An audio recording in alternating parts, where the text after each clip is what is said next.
Welcome, family, to a new episode of Read, Remember, Repeat. And we kicking this show off, showing some love to Iron Mastery Academy. Shout outs Doc Spills and Christopher Terry. They're teaching people how to learn and earn on the go and manage their own finances. It's as simple as matching colors, and you can grow your account. This is needed for the community and definitely for the culture. I said, surround your mind with greatness, some of it will rub off. This is my office. This is where I start my day. And every day I read something.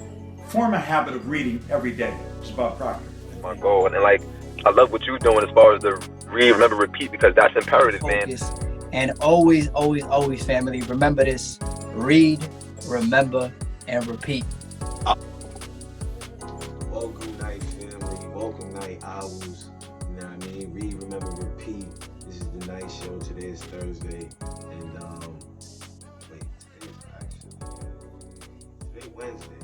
Yeah, I said Thursday earlier on the first episode. See, when you're waking up and you're grateful and you're happy, sometimes you might miss the day. You know what I mean? But I had to say that because I realized it was definitely Wednesday. And yeah, man. I mean, God is good. God is great for waking us up.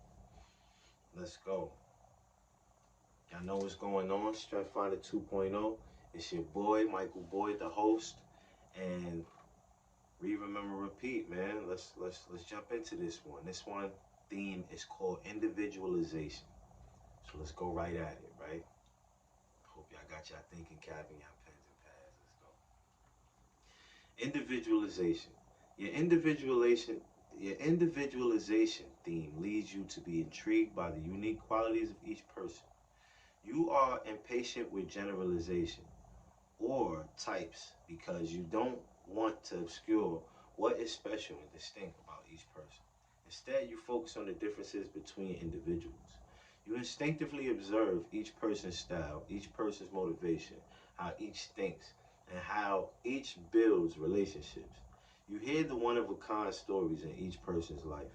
This theme explains why you pick your friends just the right birthday gift, why you know what one person prefers praise in public and another detests it, and why you tailor your teaching style to accommodate one person's need to be shown and another's desire to figure it out as I go. Because you are such a keen observer of other people's strengths, you can draw out the best in each person. This individualization theme also helps you build productive teams. While some search around for the perfect team structure or process, you know instinctively that the secret to great teams is casting by individual strengths so that everyone can do a lot of what they do well. Individualization sounds like this. Les T, hospitality manager. Carl is one of our best performers, but he still has to see me every week. He just wants a little encouragement and to check in, and he gets fired up a little bit after the meeting. Greg doesn't like to meet very often, so there's no need for me to bother him, and that when we do meet, it's really for me, not for him. Marsha D, publishing executive. Sometimes I will walk out of my office and you know how cartoon characters have those balloons over their head? I would see these little balloons over everyone's head telling me what was in their minds. It sounds weird, doesn't it? But it happens all the time.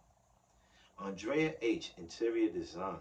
When you ask people what their style is, they find it hard to describe. So I just ask them, what is your favorite spot in the house? And when I ask that, their faces light up and they know just where to take me. From that one spot, I can begin to piece together the kind of people they are and what their style is. Ideas for action.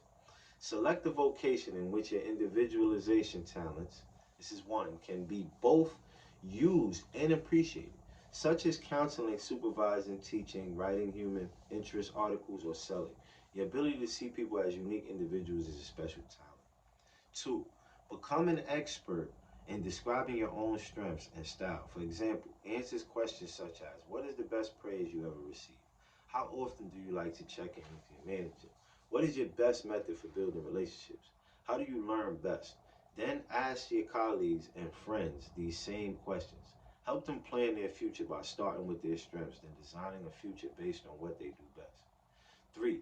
Help others understand that true diversity can be found in the subtle differences between each individual, regardless of race, sex, or nationality. 4. Explain that it is appropriate, just and effective to treat each person differently.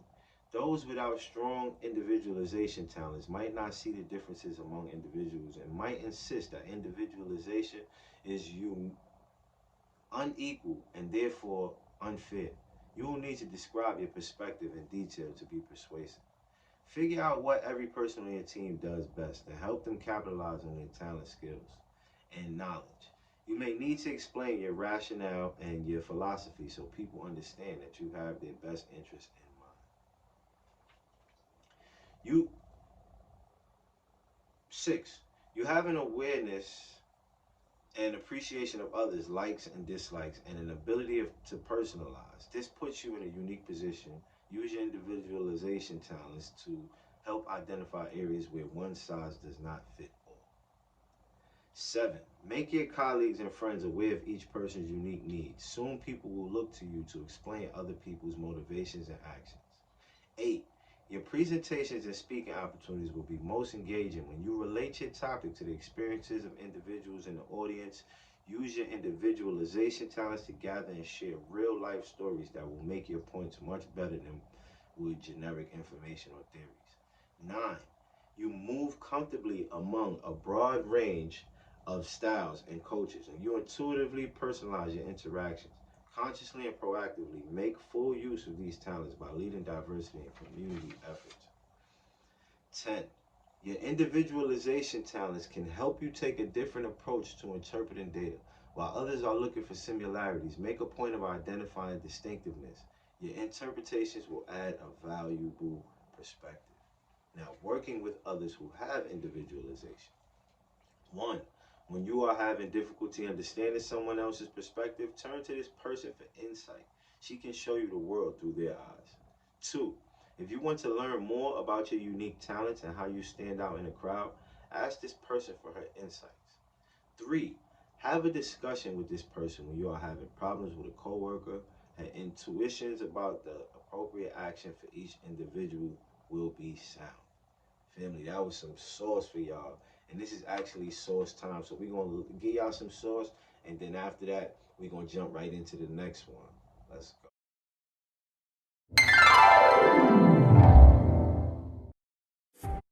Learn to say "f you" to the world every once in a while. You have every right to. Just stop thinking, worrying, looking over your shoulder, wondering, doubting, fearing, hurting, hoping for some easy way out. Stop it and just do. Learn to say "f you" to the And we are back, gang. This is another theme that we about to jump into right now. The last one was individualization. And this theme is called input, right? Let's go. You are inquisitive. You collect things. You might collect information, words, facts, books, and quotations. Or you might collect tangible objects such as butterflies, baseball cards, porcelain dolls, or sepia photographs. Whatever you collect it because it interests you. Whatever you collect it because it interests you. And yours is the kind of mind that finds so many things interesting. The world is exciting precisely because of its infinite variety and complexity. If you read a great ideal, it is not necessarily to refine your theories, but rather to add more information to your archives. If you like to travel, it is because each new location offers novel artifacts and facts. These can be acquired and then stored away. Why are they worth storing? At the time of storing, it is often hard to say exactly when or why you might need them. But who knows when they might become useful? With all those possible uses in mind, you really don't feel comfortable throwing away anything. So you keep acquiring and compiling and filing stuff away. It's interesting. It keeps your mind fresh and perhaps one day some of it will prove valuable. Wow. Input sounds like this. Ellen K. Writer. Even as a child, I found myself wanting to know everything. I would make a game of my questions. What is my question today? I would think up these outrageous questions and then I would go looking for the books that would answer them. I often got in way over my head, deep into books that I didn't have a clue about, but I read them because they had my answers someplace. My questions became my tool for leading me from one piece of information to another. John F. Human, Resources Executive. I'm one of those people who thinks that the internet is the greatest thing since sliced bread. I used to feel so frustrated, but now if I want to know what the stock market is doing in a certain area, or the rules of a certain game, or what the GNP of Spain is, or other different things, I just go to the computer, start looking, and eventually find it. Kevin F. Salesperson. I'm amazed at some of the garbage that collects in my mind, and I love playing Jeopardy and Trivial Pursuit and anything like that. I don't mind throwing things away as long as they're material things, but I hate wasting knowledge or accumulated knowledge or not being able to read something fully if I enjoy it. Ideas for action. Look for jobs in which you are charged with acquiring new information each day, such as teaching, research, or journalism. That's one. Two, devise a system to store and easily locate information. This can be as simple as file for all the articles you have clipped or as sophisticated as a computer database. Three, partner with someone with dominant focus or discipline talents. This person will help you stay on track when your inquisitiveness leads you down intriguing but distracting avenues. Four, your mind is open and absorbent. You naturally soak up information in the same way that a sponge soaks up water. But just as the primary purpose of the sponge is not to permanently contain what it absorbs, neither should your mind simply store information. Input without output can lead to stagnation. As you gather and absorb information, be aware of the individuals and groups that can most benefit from your knowledge and be intentional about sharing with them. Five, you might naturally be an exceptional repository of facts, data, and ideas. If that's the case, don't be afraid to position yourself as an expert. By simply following your input talents, you could become known as the authority in your field. Six, remember that you must be more than just a collector of information at some point. You'll need to leverage this knowledge and turn it into action. Make a point of identifying the facts and data that would be most valuable to others and use this information to their advantage. Seven, identify your areas of specialization and actively seek more information about them. Eight, schedule time to read books and articles that stimulate you. Nine, deliberate deliberately increase your vocabulary. Collect new words and learn the meaning of each of them. 10. Identify situations in which you can share the information you have collected with other people. Also make sure to let your friends and colleagues know that you enjoy answering their questions. Now, working with others who have input, right? These are the three steps that I recommended. One, keep this person posted on the latest news. He needs to be in the know. Pass along books, articles, and papers you think he would like to read. Two, see if you can find a few common interests and then share facts and stories on these topics. This is often how great relationships begin.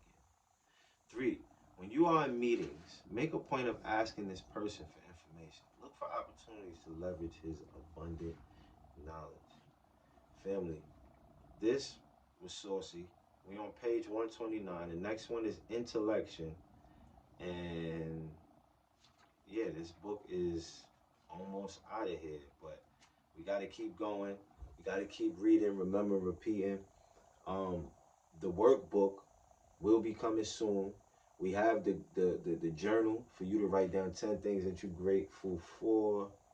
That's a whole nother thing. That's part of my book. But the read, remember, repeat workbook is on its way. And that's what I was beasting to tell you guys. So let's go. Let's get it going. Read, remember, repeat.